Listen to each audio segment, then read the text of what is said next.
இந்தியாவையே மிக மோசமாக உலுக்கிய மிக முக்கியமான 5 குண்டுவெடிப்பு சம்பவங்களுக்கு நேரடியான தொடர்பு இருக்கக்கூடிய பாஜகவினுடைய எம்பியான பிரக்யாக் சிங் தாக்கூர் இன்னைக்கு விடுதலை செய்யப்பட்டிருக்கிறாங்க. 2006 துவங்கி 2008 இடைப்பட்ட காலகட்டத்தில் மிக மோசமான 5 குண்டுவெடிப்புகள் நடந்திருக்கு. அதுல பெரும்பாலும் இறந்தவர்கள் எல்லாருமே இஸ்லாமியர்கள் தான். அஜ்மீர் தர்காவிலையும் மெக்கா மசூதிலையும் மிக மோசமான குண்டுவெடிப்பு நடந்து ரம்ஜான் அப்ப இஸ்லாமியர்கள் கொடூரமாக கொல்லப்பட்டார்கள். அந்த வழக்குகளில் நேரடியாக சம்பந்தப்பட்ட அபினவ் பாரத் அமைப்பை சார்ந்த 7க்கும் அதிகமானவர்கள் இன்று விடுதலை ஆகியிருக்கிறார்கள். இந்த அமைப்பு எப்ப துவங்கப்பட்டது, இவர்கள் மீது இருக்கக்கூடிய குற்றச்சாட்டுகள் என்னென்ன, எப்படி இவர்கள் இன்று விடுதலை ஆகியிருக்கிறார்கள், இதுக்கு பின்னாடி நடந்த அரசியல் என்னென்ன. வணக்கம், இது தமிழ் குரல். நான் உங்கள் சத்யராஜ். இந்தியாவையே இன்னைக்கு பரபரப்பா உலுக்கிட்டு இருக்கக்கூடிய ஒரு முக்கியமான செய்தி என்ன அப்படின்னா, பாஜகவினுடைய எம்பி பெண் சாமியார் பிரக்யாக் சிங் தாக்கூர் விடுதலை செய்யப்பட்டிருக்கிறார். அவர் மேல மிக மோசமான வெடிகுண்டு குற்றச்சாட்டு இருந்துச்சு. அதாவது நேரடியாக மகாராஷ்டிராவில் மாலேகான் பகுதியில் வெடித்த குண்டு வெடிப்பு இருக்கு இல்லையா, அந்த குண்டு வெடிப்புக்கு நேரடியாக சம்பந்தப்பட்டவர். இவருடைய பைக் தான் அந்த வெடிகுண்டு வைக்கிறதுக்கே பயன்படுத்தப்பட்டிருக்கு அப்படிங்கிறதுக்காக இவர் கைது செய்யப்பட்டு கிட்டத்தட்ட பல ஆண்டுகள் சிறையில் இருந்தார். சிறையிலிருந்து 2016 ஆண்டே பெயில் கிடைச்சு அவங்க வெளியே வந்துட்டாங்க. பெயில் கிடைச்சு வெளியே வந்து பாத்தீங்க அப்படின்னா எம்பியாக தேர்தலில் நின்று ஜெயிச்சு பாராளுமன்றத்தில் போய் உட்கார்ந்து பாராளுமன்றத்தினுடைய டிஃபென்ஸ் கமிட்டி, அதாவது பார்லிமெண்டரி டிஃபென்ஸ் கமிட்டியினுடைய மெம்பரா போய் உட்கார்ந்துருக்காங்க. இதெல்லாம் நமக்கு ரொம்ப அதிர்ச்சியான ஒரு செய்தியா இருக்கு. நேரடியான வெடிகுண்டு குற்றச்சாட்டில் குற்றம் சுமத்தப்பட்ட ஒரு கைதி அவங்க பெயிலில் வெளியே வந்து, அதாவது எனக்கு உடம்பு சரியில்லை அப்படின்னு சொல்லி மெடிக்கல் கிரவுண்ட்ஸ்ல பெயிலில் வெளியே வந்து தேர்தலில் நின்று 2019 தேர்தலில் நின்று மத்திய பிரதேசிலிருந்து ஜெயிச்சு போய் பாராளுமன்றத்தில் உட்கார்ந்து டிஃபென்ஸ் கமிட்டிலேயே மெம்பர் ஆயிருக்காங்க. அடிப்படையில் இவங்க மேல இருக்கக்கூடிய குற்றச்சாட்டு என்ன அப்படின்னு நம்ம பார்க்கும்போது, 2008 செப்டம்பர் மாதம் 29 மகாராஷ்டிராவில் மாலேகான் பகுதியில், குறிப்பாக இஸ்லாமியர்கள் அதிகமாக வாழக்கூடிய சுகா பஜார் அப்படிங்கக்கூடிய இடத்துல ரம்ஜான் அப்ப ஒரு மிகப்பெரிய குண்டு வெடிப்பு நடக்குது. அந்த குண்டு வெடிப்புல எக்கச்சக்கமான பேர் இறந்து போறாங்க. அது மட்டும் இல்லாம நிறைய பேர் மோசமான காயம் பட்டிருக்காங்க. கை கால் போனவங்க நிறைய பேர் இருக்காங்க. சரி, இவ்வளவு பேர் கொலை செய்யப்பட்டிருக்கிறாங்க, இவ்வளவு பேர் கை கால் இழக்கப்பட்டிருக்கிறாங்க. இந்த வழக்கு ரொம்ப சீரியஸாக மகாராஷ்டிரா எடுத்துக்கிட்டாங்க. அந்த மகாராஷ்டிரா அந்த வழக்கு நேரடியாகவே மகாராஷ்டிரா அரசாங்கத்தினுடைய ஆன்டி டெரரிஸ்ட் ஸ்குவாட் அதை விசாரிக்கிறாங்க. அப்படி அவங்க விசாரிக்க துவங்கி சில மாதங்களுக்குள்ளேயே இந்த பிரக்யாக் சிங் தாக்கூருக்கு நேரடியான தொடர்பு இருக்கு. அங்க கிடைத்த ஒரு வண்டி, ஹீரோ ஹோண்டா வண்டி இவங்களுடைய தான். அதாவது 3 இடத்துல பாம்பு அடிக்குது. அந்த ஒரு முக்கியமான இடத்துல பாம்பு அடிச்ச இடம் இருக்கு பாத்தீங்களா, இஸ்லாமிய மக்கள் அதிகமாக வாழ்ந்த இடம். அந்த இடத்துல ஒரு பைக்ல வச்சு தான் வெடிகுண்டு வெடிக்கப்பட்டிருக்கு. அந்த பைக்கு இவங்க பேர்ல தான் இருக்கு. இவங்க தான் பாத்தீங்கன்னா அந்த பைக்கான ஓனரா இருக்கிறாங்க. ஸோ இதெல்லாம் கண்டுபிடிக்கப்பட்டு மகாராஷ்டிராவினுடைய ஆன்டி டெரரிஸ்ட் ஸ்குவாட் இவங்களை கைது பண்றாங்க. இவங்களை மட்டும் இல்ல, இவங்க சார்ந்த 12 பேர்த்த முதல்ல கைது பண்றாங்க. அப்பவே பாத்தீங்கன்னா 2008 இந்த வழக்கு ரொம்ப பரபரப்பா பேசப்பட்டுச்சு. என்னடா அது, முதலா ஒரு இந்து தீவிரவாத அமைப்பு RSS சார்ந்த, பஜ்ரங் தளை சார்ந்த பல பேர் நேரடியாக கைது செய்யப்படுறாங்களே, அதையும் குறிப்பாக பிரக்யாக் சிங் தாக்கூர் கைது செய்யப்பட்டிருக்காங்க அப்படிங்கிறது ஒரு பரபரப்பான நியூஸாக மாறிச்சு. இவங்க பார்த்தீங்கன்னா நேரடியாகவே அபினவ் பாரத் அப்படிங்கக்கூடிய அமைப்பில் இருந்தவங்க. அந்த அபினவ் பாரத் அப்படிங்கக்கூடிய அமைப்பை யார் துவங்கினார்கள் அப்படின்னு பார்த்தீங்கன்னா நமக்கு ஒரு அதிர்ச்சியான செய்தி இருக்கு. இந்த அமைப்பை துவங்கினதே யாருன்னு பார்த்தீங்கன்னா, இந்திய ராணுவத்தில் மேஜராக இருந்து ரிட்டையர்டான ரமேஷ் உபாத்யா அப்படிங்கிறவர் தான் துவங்கி இருக்கிறார். அவரோட சேர்ந்து லெப்டினன்ட் கர்னலாக இருந்தவர் பிரசாந்த் ஸ்ரீகாந்த் புரோஹித். இந்த 2 ராணுவ அதிகாரிகளும் ரிட்டையர்ட் ஆகி வெளியே வந்ததுக்கு பிறகு ஒரு இந்துத்துவ ராணுவ அமைப்பை, வன்முறை அமைப்பை, தீவிரவாத அமைப்பை கட்டி அமைச்சிருக்கிறாங்க. இவங்க மத்திய பிரதேசத்தில் இந்த அமைப்பை உருவாக்குறாங்க. இந்த அமைப்பு உருவாகிறதுக்கு 2 ஆண்டுகளுக்கு முன்னாடியே பார்த்தீங்க அப்படின்னா 2006 மகாராஷ்டிராவில் மாலேகான்ல ஒரு குண்டு வெடிப்பு நடக்குது. ஸோ அப்போ அந்த குண்டு வெடிப்பும் இந்த குண்டு வெடிப்புக்கும் ஏதாவது தொடர்பு இருக்கா அப்படின்னா நேரடியான தொடர்பு இருக்கு. 2006 ஒரு குண்டு வெடிப்பு நடக்குது, 2008 ஒரு குண்டு வெடிப்பு நடக்குது. இந்த 2க்கும் இடைப்பட்ட கேப்ல பார்த்தீங்கன்னா 2007 சம்ஜத்பூர் எக்ஸ்பிரஸ்ல ஒரு பெரிய குண்டு வெடிப்பு நடந்து கிட்டத்தட்ட ஒரு 70 பேருக்கு மேலே இறந்து போறாங்க. அதெல்லாம் பெரும்பாலும் முஸ்லிம்ஸ் தான். 2007 இன்னொரு குண்டு வெடிப்பு நடக்குது. ஹைதராபாத்ல மெக்கா மசூதியில் ஒரு குண்டு வெடிப்பு நடக்குது. அடுத்தது பார்த்தீங்கன்னா ராஜஸ்தானில் இருக்கக்கூடிய அஜ்மீர் தர்கா மசூதியில் 2007 குண்டு வெடிப்பு நடக்குது. கடைசியா அந்த 2008 மாலேகான் குண்டு வெடிப்பு. அப்போ 2006 இருந்து 2008 வரைக்கும் இடைப்பட்ட காலகட்டத்தில் மிக முக்கியமான 5 குண்டு வெடிப்புகள் நடந்திருக்கு. இது முழுக்க இஸ்லாமியர்கள் வாழக்கூடிய இடத்துல குறிவச்சு நடந்த குண்டு வெடிப்புகள்.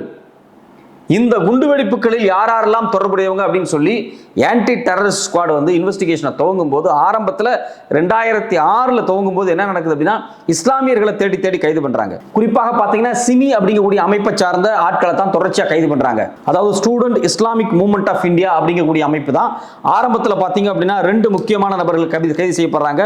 ஒன்று ஷபீர், இன்னொன்று ரகீஷ் அகமது. இவங்களை தொடர்ந்து இன்னும் 5 பேர் கைது செய்யப்படுறாங்க. மொத்தமாக 2006 குண்டுவெடிப்பு நடந்த உடனே மாலைக்காண்டில் கிட்டத்தட்ட 7 பேர் கைது செய்யப்படுறாங்க. இந்த 7 பேருமே பார்த்தீங்கன்னா 2011 அதாவது 5 வருஷம் ஜெயிலில் இருந்ததுக்கு பிறகு 2011 பெயில் கிடைச்சி வெளியே வர்றாங்க. பிற்பாடு கோர்ட் என்ன சொல்லுது அப்படின்னா இவங்களுக்கும் இந்த குண்டுவெடிப்புக்கும் எந்த தொடர்பும் இல்லை அப்படின்னு சொல்லி இவங்களை இந்த வழக்கிலிருந்து விடுவிச்சிடுறாங்க. அப்போ 2006 மாலைக்காண்டில் குண்டுவெடிப்பு நடந்திருக்கு, அது மக்கள் இறந்து போயிருக்கிறாங்க. அந்த குண்டுவெடிப்பில் கைது செய்யப்பட்ட இந்த இஸ்லாமிய அமைப்பு சார்ந்தவங்களுக்கு எந்த தொடர்பும் இல்லை அப்படின்னு சொல்லி அவங்க எல்லாருமே கைது செய்யப்பட்டிருக்கிறாங்க. அப்போ 2006 நடந்த குண்டுவெடிப்புக்கு யார் காரணம்? அப்போ 2006 குண்டுவெடிப்புக்கு யார் காரணம்னு தேடணும் அப்படின்னா 2008 அதே மாலைக்காண்டில் நடந்த குண்டுவெடிப்புக்கு யார் காரணம், யாரெல்லாம் கைது செய்யப்பட்டிருக்கிறாங்க அப்படிங்கிறத பார்த்தா தான் நமக்கு புரியும்.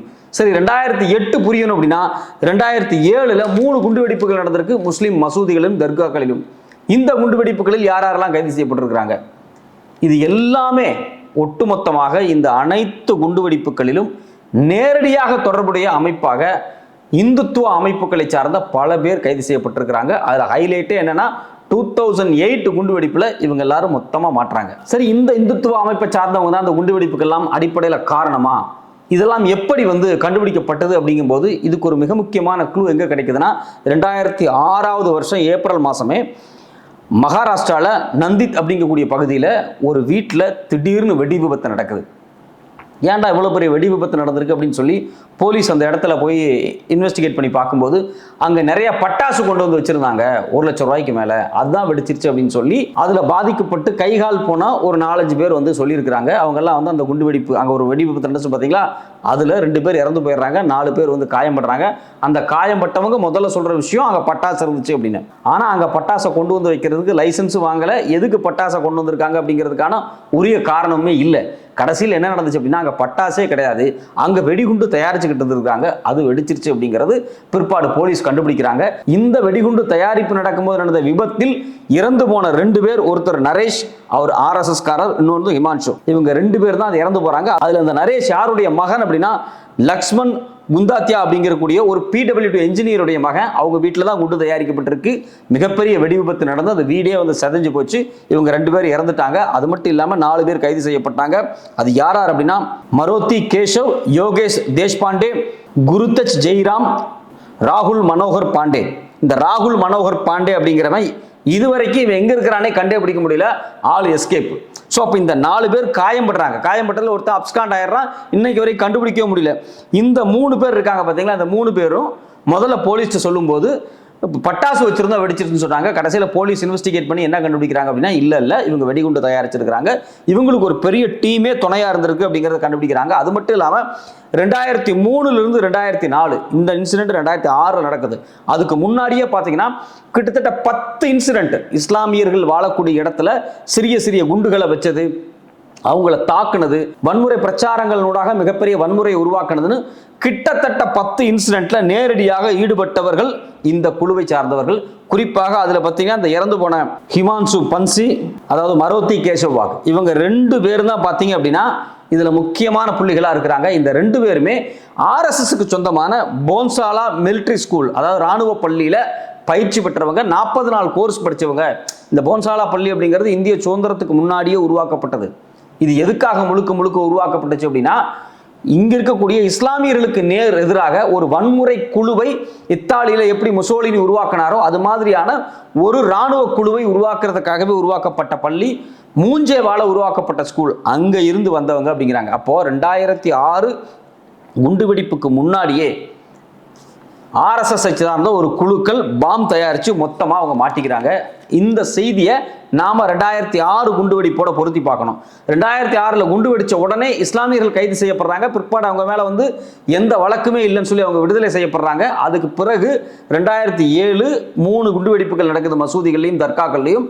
பிற்பாடு வந்து 2008 நம்ம மலையக்காண்டில் திரும்பவும் ஒரு குண்டு வெடிக்குது. ஒட்டுமொத்தமாக 144 பேர் இந்த குண்டு வெடிப்புகளில் வந்து மொத்தமா இறந்து போயிருக்கிறாங்க. இந்த குண்டு வெடிப்புகளுக்கு எல்லாத்துக்குமே ஒட்டுமொத்தமான காரணமா இருக்கக்கூடிய மிக முக்கியமான ஒரு குழுவாக இந்த ஒரு 10-12 பேர் தொடர்ச்சியாக கைது செய்யப்படுறாங்க. இவங்களை யார் கைது செய்யறது அப்படின்னா, மகாராஷ்டிராவினுடைய ஆன்டி டெரரிஸ்ட் ஸ்குவாட் கைது பண்றாங்க. அவங்கள வந்து சிறையில் பிடிச்சு போடுறாங்க.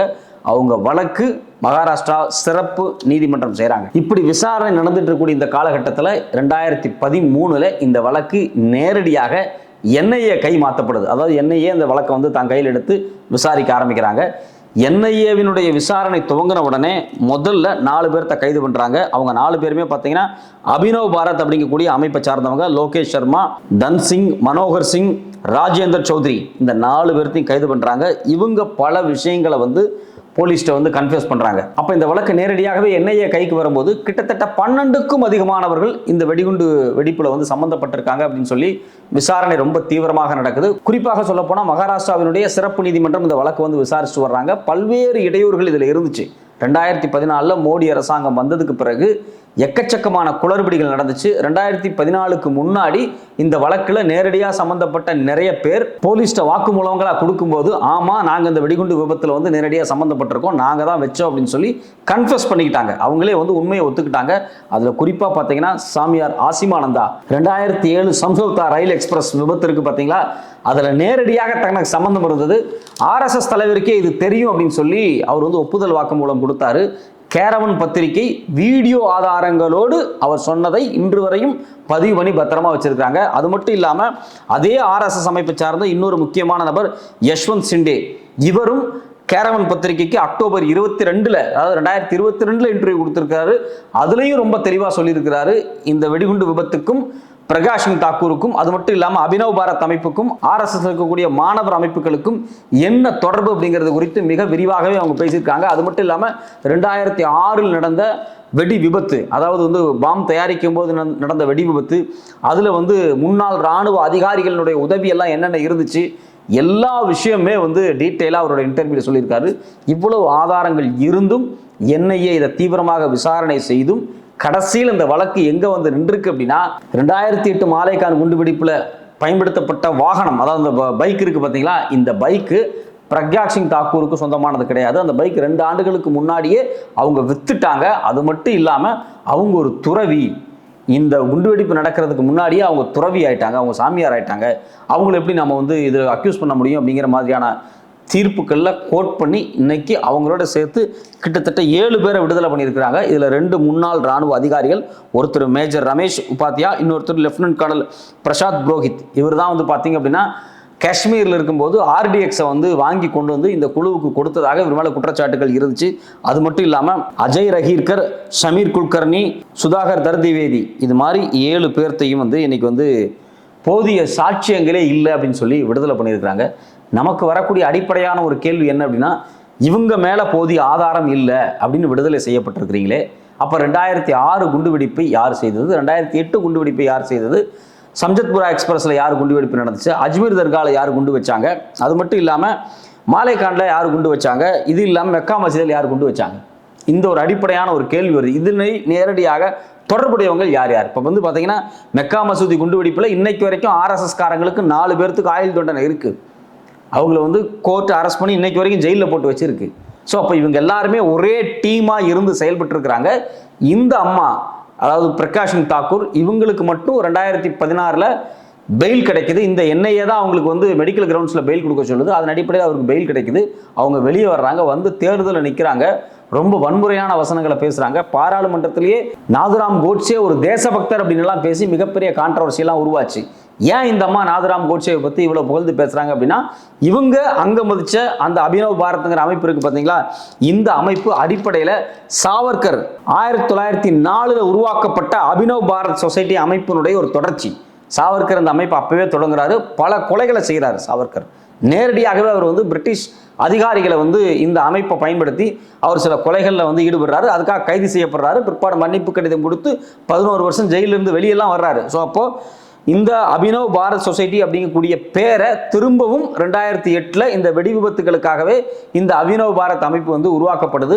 இதுக்கு நேரடியாக உருவாக்குனது யாருன்னு பார்த்தீங்கன்னா, நம்ம ஏற்கனவே சொன்ன மாதிரி ராணுவ ஜெனரல் உமேஷ் உபாத்யா, அது மட்டும் இல்லாமல் லெப்டினன்ட் கர்னல் பிரசாந்த் புரோஹித், இவங்க 2 பேரும் தான் உருவாக்குறாங்க. இது மட்டும் இல்லாமல் இந்த அமைப்பினுடைய அன்னைக்கு பிரசிடென்ட்டாக யார் தேர்வு செய்யப்பட்டாங்க அப்படின்னா ஹிமானி சவார்கர் அப்படிங்கக்கூடிய கோட்சேவினுடைய ரிலேட்டிவ். அது மட்டும் இல்லாமல் சாவர்கருடைய மனைவி வம்சாவளியை சார்ந்த ஒரு உறவினர். இவங்க தான் வந்து பார்த்தீங்கன்னா ஹிமானி சவார்கர், இவங்கள தலைவராக தேர்ந்தெடுத்தாங்க. ஸோ அப்போ இந்த அபினவ் பாரத் அப்படிங்கக்கூடிய அமைப்பு ஒரு மிக மோசமான வன்முறை தீவிரவாத அமைப்பு அப்படிங்கிறது வெளிப்படையாக தெரியுது. இதுல நேரடியாகவே இந்திய ராணுவத்திலிருந்து வெளியே வந்த 2 பேர் சம்பந்தப்பட்டிருக்காங்க அப்படிங்கிறதான் ரொம்ப அதிர்ச்சியான செய்தியாக இருக்கிறது. இவ்வளவு மோசமான இந்த குழு இன்னைக்கு வரைக்கும் செயல்பட்டுக்கிட்டு தான் இருக்கு. இந்த குழுவுக்கும் மாலேகான் குண்டுவெடிப்புக்கும் நேரடியான தொடர்பு இருக்கு அப்படின்னு எக்கச்சக்கமான ஆதாரங்கள் இருக்கு. குறிப்பாக இந்த வழக்கை துவக்கத்தில் விசாரித்த ஆன்டி டெரரிஸ்ட் ஸ்குவாடினுடைய தலைவராக இருந்த ஹேமந்த் கர்காரே பல உண்மைகளை வெளியே கொண்டு வர முயற்சி பண்ணும்போது 2008ஆம் ஆண்டு மும்பையில் நடந்த ஹோட்டல் குண்டுவெடிப்பில் கர்காரே சுட்டு கொலை செய்யப்பட்டார். யாரால சுட்டு கொலை செய்யப்பட்டார், எப்படி சுட்டு கொலை செய்யப்பட்டார் அப்படிங்கிறது இன்னைக்கு வரைக்கும் ஒரு மர்மமாகவே இருக்கு. இது குறித்து ஒரு புத்தகமே வந்திருக்கு, கர்காரேவை கொன்றது யார் அப்படிங்கிற புத்தகம். அந்த புத்தகத்தை படிச்சு பாருங்க, பல உண்மைகள் வெளியே வரும் அந்த புத்தகத்தில். ஸோ அப்போ ஏதோ ஒரு வகையில் ஒரு மிகப்பெரிய இந்துத்துவா குழு தொடர் வன்முறையை மகாராஷ்டிராவில் செய்திருக்கிறார்கள். அது மட்டும் இல்லாமல் ஹைதராபாத்தில், ராஜஸ்தானில் இஸ்லாமிய மக்களை குறிவைத்து அவர்கள் தாக்கியிருக்கிறார்கள், கொலை செய்திருக்கிறார்கள். அவர்கள் மீது எந்த நடவடிக்கையுமே இதுவரைக்கும் எடுக்கப்படாமல் அவர்கள் மீது போதிய ஆதாரம் இல்லை என்று இந்த நீதிமன்றம் விடுதலை செய்திருக்கிறது. இது இத்தோட முடியுமா, இல்லை இந்த வழக்கு திரும்பவும் உச்சநீதிமன்றத்திற்கு போய் உச்சநீதிமன்றம் இந்த வழக்கை மறு விசாரணைக்கு உட்படுத்துமா அப்படிங்கிற கேள்வி நமக்கு வந்திருக்கு. இந்தியாவினுடைய நீதித்துறையின் மீது நம்பிக்கை வர வேண்டும் என்றால் கட்டாயமாக இந்த வழக்கு உச்சநீதிமன்றத்தில் தொடர்ச்சியாக விசாரிக்கப்பட வேண்டும். விசாரிக்கப்பட்டு உரிய குற்றவாளிகளுக்கு தண்டனை கொடுக்கப்பட வேண்டும். இவர்கள் குற்றவாளி இல்லை என்றால் அப்போது இந்த குண்டுவெடிப்பை நடத்தியது யார் அப்படிங்கிற கேள்விக்கு இன்னைக்கு வரைக்கும் விடையில்லாமல் இருக்கிறது.